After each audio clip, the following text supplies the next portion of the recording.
আসসালামু আলাইকুম শহীদ দর্শক মণ্ডলী, কেমন আছেন সবাই? আশা করি আপনারা ভালো আছেন। তো হঠাৎ করে খুব গরম পড়ে গেছে, তাই না? গরমে সবাই খুব অস্থির হয়ে গেছেন। আজকে ভাবলাম যে গরম নিয়ে আজকে কিছু কথা বলি। এই গ্রীষ্মকালীন যে অসুখ বিসুখগুলো হয়, কমন যে অসুখ বিসুখগুলো হয়, সেগুলো নিয়ে কিছু কথা আজকে আমি বলবো। আশা করি আপনারা এটা থেকে কিছুটা উপকার হবেন। আহ, প্রথমেই আসি, বর্তমানে এখন যে গরমের কারণে যে প্রথম যে অসুবিধাটা হয় সেটা হচ্ছে ডিহাইড্রেশন, অর্থাৎ প্রচণ্ড ঘাম হয়, ঘাম থেকে শরীরে পানি শূন্যতা হয়। এবং এই ডিহাইড্রেশন থেকে যেটা হতে পারে, অনেক সময় মানুষ হঠাৎ করে গরমের মধ্যে অজ্ঞান হয়ে যেতে পারে। একে বলা হয় হিট স্ট্রোক। হ্যাঁ, হিট স্ট্রোক।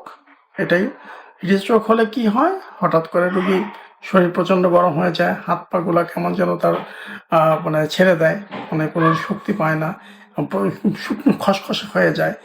এবং কোনো তার শরীরে দেখা যায় প্রচুর ঘাম হচ্ছে, এবং তার মানে ডিসওরিয়েন্টেড থাকে, অর্থাৎ মানে সে আবল তাবল বলতে থাকে, অথবা দেখা যায় সে পুরোপুরি অজ্ঞান হয়ে যাচ্ছে। তো এরকম যদি কোনো কাউকে আপনারা যদি রাস্তাঘাটে পান, সেক্ষেত্রে কি করতে হবে, তাকে একটু গরম জায়গা থেকে একটু ঠান্ডা জায়গায় নিয়ে যাবেন, তার কাপড় চোপড়গুলো একটু ঢিলা ঢালা করে দেবেন, তার শরীরটাকে ঠান্ডা পানি দিয়ে একটু মুছে দিতে হবে। তো এছাড়া সে যদি দেখা যায় যে মানে কথা বলতে পারছে বা পানি পান করার মতো অবস্থায় আছে, তাহলে তাকে একটু ওআরএস মানে খাবার স্যালাইন খাওয়াতে হবে। আর যদি বেশি খারাপ অবস্থা দেখেন, সে তার দেখা যাচ্ছে সে অজ্ঞানী হয়ে গেছে, সেক্ষেত্রে তো কিছু করা যাবে না, নিকটস্থ হাসপাতালে তাকে আপনারা পাঠিয়ে দেবেন। এর পরবর্তীতে যেটা হয় মানে এই গরমের কারণে, সেটা হচ্ছে ডায়রিয়া। তো ডায়রিয়ার হওয়ার মূল কারণটাই হচ্ছে গরমের কারণে ব্যাকটেরিয়ার সংখ্যা মানে সংক্রমণটা অনেক বেড়ে যায়, অর্থাৎ কলিফর্ম ব্যাকটেরিয়াগুলো খুব দ্রুত বংশবৃদ্ধি করে, এবং এইটার কারণে কিন্তু পানির মাধ্যমে বা খোলা খাবারের মাধ্যমে আপনার এই ডায়রিয়াটা হয়। এই জন্য বাইরে যেখানে সেখানে আপনারা পানি পান করবেন না। এই যে রাস্তাঘাটে যে সমস্ত শরবতগুলো বিক্রি করে, হ্যাঁ, এই শরবতগুলো আপনারা পারতপক্ষে এটা পান করবেন না। তারপরে আপনার যে খাবার দাওয়া, খোলা খাবার, বিশেষ করে খোলা খাবারে কিন্তু খুব দ্রুত আপনার ব্যাকটেরিয়াগুলো জন্মাবে। খোলা খাবার আপনারা কোনো অবস্থাতেই খাবেন না।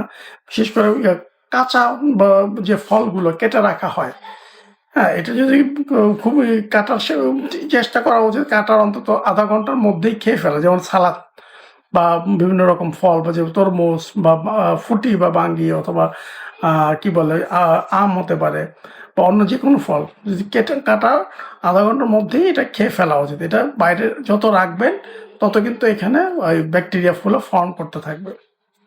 আচ্ছা, এছাড়াও গরমের মধ্যে আরও যে সমস্যাগুলো হতে পারে, যে অসুখ বিসুখগুলো হতে পারে, সেগুলোর মধ্যে হচ্ছে প্রথমেই আসে হচ্ছে জ্বর, সর্দি, কাশি। এটা খুব কমন। এটা আপনার ওই যে দেখা যায় যে গরম হলে অনেকের এরকমটা হয়। এটা দেখা যায় যদি ভাইরাস দিয়ে যদি হয়, তাহলে ওইটা 3 থেকে 5 দিন, এর বেশি এটার কোনো থাকে না, জ্বর থাকে। দেখা যায় যে 100 বা 101 এরকম জ্বর থাকে, সাথে ঠান্ডা, কাশি এগুলো থাকে। 3 থেকে 5 দিনের মধ্যে এটা এমনি সেরে যায়। কিন্তু অনেক ক্ষেত্রে যেটা সারে না, যেটা অ্যালার্মিং আর কি, যদি দেখা যায় 3 থেকে 4 দিনের মধ্যে র্যাশ আসতেছে, এই র্যাশটা যদি আপনার মুখে এবং ইয়ের দিকে ছড়ায়, আপনি মানে বুকে বা হাতে এদিকে ছড়ায়, এবং একটা কালার যদি লালচে লালচে দানাদার হয়, তাহলে সেটা হচ্ছে হাম। আর যদি দেখা যায় যে না, এটার যে দানাগুলো আসছে সেগুলো অনেকটা পানি পানি বাদামি রঙের, তাহলে সেটা হচ্ছে চিকেন পক্স। এই দুটোই আসলে সংক্রামক, এবং এই দুটো ক্ষেত্রেই রুগীকে আলাদা করে রাখতে হয়। এছাড়াও আর একটা হতে পারে, এখন যেহেতু গরমের সিজন, প্রচুর মশার বংশ বৃদ্ধি হচ্ছে, এবং এটার কারণে ডেঙ্গু হতে পারে। এখন ডেঙ্গু ডিটেক্ট করার একটাই উপায়, সেটা হচ্ছে রক্তের পরীক্ষা। রক্তের পরীক্ষা করে আপনি ডেঙ্গু আপনি বা ডিটেক্ট করতে পারবেন, বা আপনি নিশ্চিত হতে পারবেন। সাধারণত 1 দিন বা 2 দিনের জ্বরে আমরা সাধারণত ডেঙ্গু NS1 টেস্টটা দিই। আর যদি 3 থেকে 5 দিনের জ্বরের হিস্ট্রি থাকে, সেখানে ডেঙ্গু IgM এই টেস্টটা করতে দেওয়া হয়। এতে গেল আপনার অসুখ বিসুখের কথা। এবার আসি, জ্বরের কারণে কিন্তু কিছু মানে জ্বর তো না, সরি, মানে এই গরমের কারণে কিছু মেন্টাল প্রবলেমও দেখা দিতে পারে। মেন্টাল প্রবলেম প্রথম যে জিনিসটা হয় সেটা হচ্ছে ইরিটেবিলিটি, অর্থাৎ খিটখিটে হয়ে যাওয়া, প্রচণ্ড গরমে অনেক ক্ষেত্রে মানুষের দেখা যায় যে মেজাজ খুব খিচখিচে হয়ে যায় এবং দেখা যায় সে কোনো ধৈর্য ধরতে পারে না, এবং অনেক ক্ষেত্রে দেখা যায় খুব অল্পতেই মানুষ ঝগড়া লেগে যায়। এটা একটা। এর মূল কারণটা হচ্ছে গরমের কারণে মানুষের ঘুম কম হয়। হ্যাঁ, ঘুম না হওয়ার কারণে বা কম হওয়ার কারণে প্রচুর পরিমাণ ঘাম হয়, এবং এই ঘামের কারণে যদি বডিতে কিছুটা ইলেকট্রোলাইট ইমব্যালেন্স দেখা দেয়, সেই ক্ষেত্রে মানুষের দেখা যায় তার মেজাজের উপরে কন্ট্রোলটা থাকে না এবং সে অল্পতেই উত্তেজিত হয়ে যায়। এটা গেল মানসিক সমস্যা, মানে যেটা গরমের কারণে হয়, বা গরম যদি বেশি বেড়ে যায় সেক্ষেত্রে হয়। এখন এই গরমে আসলে করণীয়টা কি?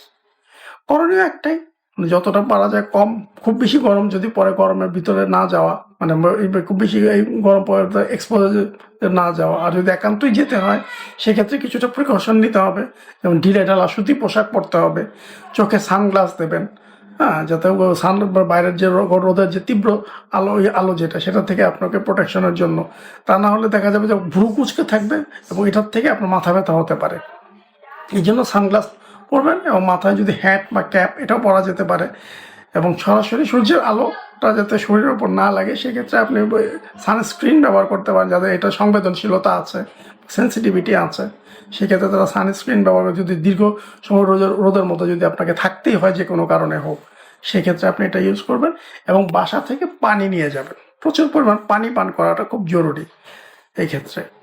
এবং এটার সাথে যদি খুব বেশি আপনার খুব দুর্বল লাগে বা হাত পাগুলো চাবায় কামড়ায় এরকম যদি হয়, সেক্ষেত্রে খাবার স্যালাইন খেতে হবে, কারণ এটা হচ্ছে ইলেকট্রোলাইট ইমব্যালেন্সের কারণে হচ্ছে।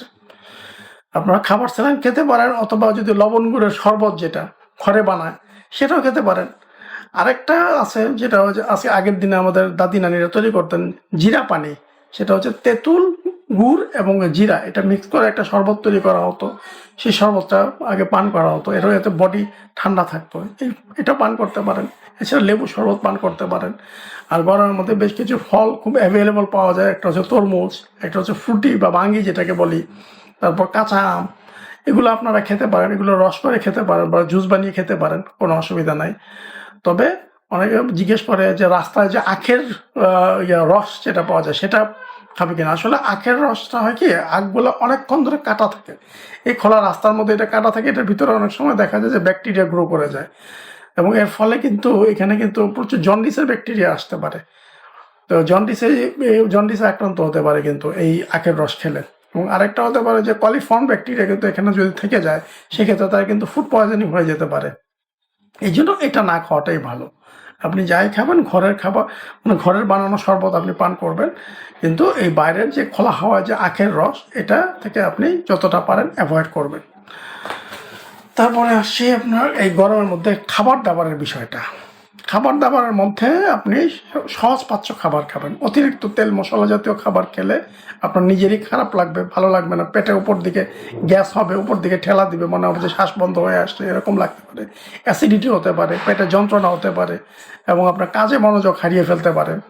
এই ক্ষেত্রে সহজ পাচ্য খাবার খাবেন। আরেকটা বিষয় যে গরমের মধ্যে কিন্তু মানুষের খাবার দাবারের টেন্ডেন্সি যেটা, সেটা কিন্তু এমনি কমে যায়। আপনি জোর করে খাবেন না, যতটুকু আপনি খেতে মনে চায় ঠিক অতটুকুই আপনি খাবেন। এমনকি কোথাও যদি আপনি নিমন্ত্রণে যান বা কোথাও কোনো দাওয়াতে যান, সেখানেও যদি কেউ জোর করে আপনাকে দেয়, আপনি এটা বিনয়ের সাথে এড়িয়ে যাবেন। কারণ আপনার শরীর খারাপ হলে তো আপনার নিমন্ত্রণ কর্তা তো আপনাকে ভালো করতে পারবে না, ঠিক না? তো নিজের বুঝটা তো আসলে নিজেকেই বুঝতে হবে। এই গরমের মধ্যে আপনারা কি খাবেন সেটা হচ্ছে এই সমস্ত সবজি টবজি খাওয়াটাই খুব সবচেয়ে ভালো। যেমন বিভিন্ন রকম শাক, তারপরে কুমড়া, মিষ্টি কুমড়া, চাল কুমড়া, লাউ, তারপরে সজনে ডাঁটা, তারপরে যেরকম এখন যেরকম বাজারে খুব অ্যাভেলেবল পাওয়া যাচ্ছে কি বলে ওটাকে, বিলম্বি। হ্যাঁ, বিলম্বি দিয়ে যে অনেকে ডাল টাল তৈরি করে রান্না করে, সেটাকে খাওয়া যেতে পারে। বা কাঁচা আমের ডাল দিয়ে খেতে পারেন, কাঁচা আম দিয়ে এটা খাওয়া যায়। এছাড়াও আপনার বিভিন্ন স্যালাড জাতীয় শশাটা এখন মোটামুটি মার্কেটে বেশ ভালোই অ্যাভেলেবল, আপনি শশা খেতে পারেন, অথবা শশা এবং টক দই মিশিয়ে রায়তা বানিয়ে খেতে পারেন, এটাও আপনার জন্য খুব উপকার হবে, কারণ এই টক দইয়ের মধ্যে আছে প্রচুর পরিমাণ আহ, কি বলে এটা হজমকারক উপাদান আছে, এবং সেটাকে আপনার পেটটাকে হজমে সহায়তা করবে এবং পেটটাকে আপনাকে ঠান্ডা রাখবে। এবং এটা ভিতরে বিশেষ করে যে উপকারী ব্যাকটেরিয়াগুলো আছে, এই ব্যাকটেরিয়াগুলো কিন্তু আপনার শরীরে রোগ প্রতিরোধ ক্ষমতা তৈরি করতে কিন্তু এটা হেল্প করবে। এই কারণে কিন্তু এই টক দইকে বলা হচ্ছে প্রোবায়োটিক্স, এবং এটাতে কিন্তু আপনার ফুড পয়জনিং থেকে কিন্তু আপনাকে অনেকটা সহযোগিতা করবে। তো সবশেষে আমরা এটাই বলবো যে গরম যখন পড়েছে, এখন কিছু করার তো নাই, আমাদের দেশ হচ্ছে গ্রীষ্মমণ্ডলীয় দেশ। তো এই গরমে আপনারা যদি একটু সতর্ক থাকেন তাহলে আপনারা ভালো থাকতে পারবেন। ধন্যবাদ। সবাই ভালো থাকুন, সুস্থ থাকুন। আসসালামু আলাইকুম।